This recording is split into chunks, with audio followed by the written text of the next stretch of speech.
सभी मसीह भाई और बहनों को जय यीशु। हम परमेश्वर पिता, परमेश्वर पुत्र और परमेश्वर पवित्र आत्मा का धन्यवाद करते हैं इस दिन के लिए, इस समय के लिए और इस टाइम के लिए। मेरे मसीह भाई बहन, हमें अपने जीवन में आए दिन कोई न कोई छोटी या फिर बड़ी समस्याओं का सामना करना पड़ जाता है और हमें कोई रास्ता सूझ नहीं पड़ता है कि हम कहाँ जाएं, क्या करें। मेरे मसीह भाई बहन, इस पृथ्वी पर केवल एक है जो आपके जीवन की बड़ी सी बड़ी आंधी को अर्थात समस्या को शांत करने वाला है। उसका नाम है प्रभु यीशु मसीह। भाइयों और बहनों, मैं आपको बता दूं, यीशु मसीह के नाम के द्वारा हर कुछ संभव है। आप एक मसीह विश्वासी होने पर भी भटक जाते हैं। मैं आपको बता दूं कि आप क्यों भटक जाते हैं, क्योंकि आपका विश्वास कमजोर है और आपके विश्वास के कमजोर होने के कारण आप पर सताव आता है, समस्याएं आती हैं, परेशानियां आती हैं, रोग और बीमारियां आती हैं। आप शैतान के बहकाव में आकर सच्चे मार्ग से भटक जाते हैं। मैं आपको बता दूं कि जब आपके ऊपर परेशानियां आए, समस्याएं आए, तो आपको भटकना नहीं है। मुश्किलों का सामना करते हुए अपने परमेश्वर प्रभु यीशु मसीह से घुटना टेक कर आंसुओं के साथ प्रार्थना करना है।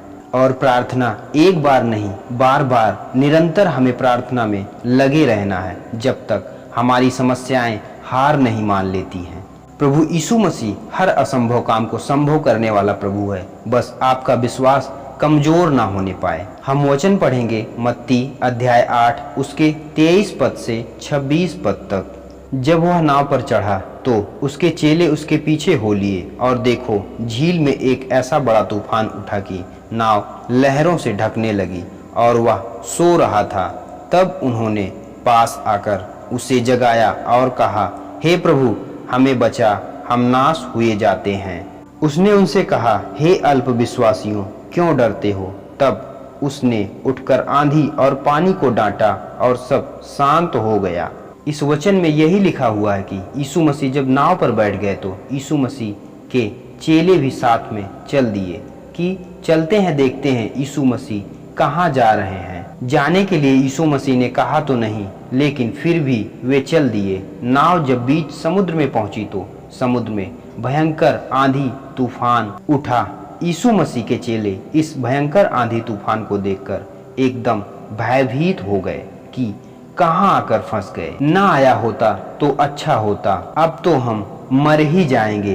प्रभु यीशु मसीह आराम से नाव में सो रहे हैं और सब चेले घबरा रहे हैं कि अब तो बचना बड़ा मुश्किल है। यीशु मसीह के चेले यीशु मसीह के सच्चे भक्त थे, वचन को जानने और समझने वाले थे, लेकिन फिर भी डर गए क्योंकि उनके जीवन में शैतान काम कर गया। तब चेले यीशु मसीह के पास जाकर यीशु मसीह को जगाते हैं और कहते हैं कि हे प्रभु, हमें बचा, नहीं तो अब हम सब मर जाएंगे। एक बात आपको बता दें, जो मसीह में है वो अब कभी नहीं मरेगा। तो ये बात बिल्कुल न सोचें कि हम मर जाएंगे।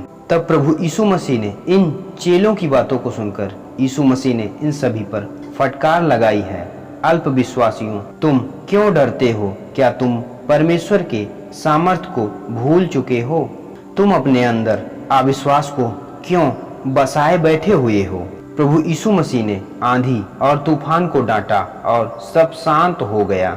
मेरे मसीह भाई बहन, हमारे अंदर विश्वास की घटी बिल्कुल नहीं होना चाहिए, चाहे कितनी भी बड़ी मुश्किलें क्यों ना आए। ऐसा विश्वास करो कि जो कुछ हमने प्रार्थना में मांगा वो हो गया और हो जाएगा। कहीं भी हो, किसी भी हालात में हो, विश्वास के साथ अपनी समस्या को प्रभु यीशु मसीह से कहें, वो समस्या दूर हो जाएगी। परमेश्वर का वचन कहता है मत्ती 18 उसके 19 पद में, फिर मैं तुमसे कहता हूँ, यदि तुम में से दो जन पृथ्वी पर किसी बात के लिए जिसे वे मांगे एक मन के हों, तो वह मेरे पिता की ओर से स्वर्ग में है, उनके लिए हो जाएगी। तो हमें इसी तरह मसीह में विश्वास के साथ बने रहना है। परमेश्वर प्रभु यीशु मसीह हमारी हर समस्याओं का समाधान जरूर करेगा। सभी मसीह भाई और बहनों को जय यीशु। हम परमेश्वर पिता, परमेश्वर पुत्र और परमेश्वर पवित्र आत्मा का धन्यवाद करते हैं इस दिन के लिए, इस समय के लिए और इस टाइम के लिए।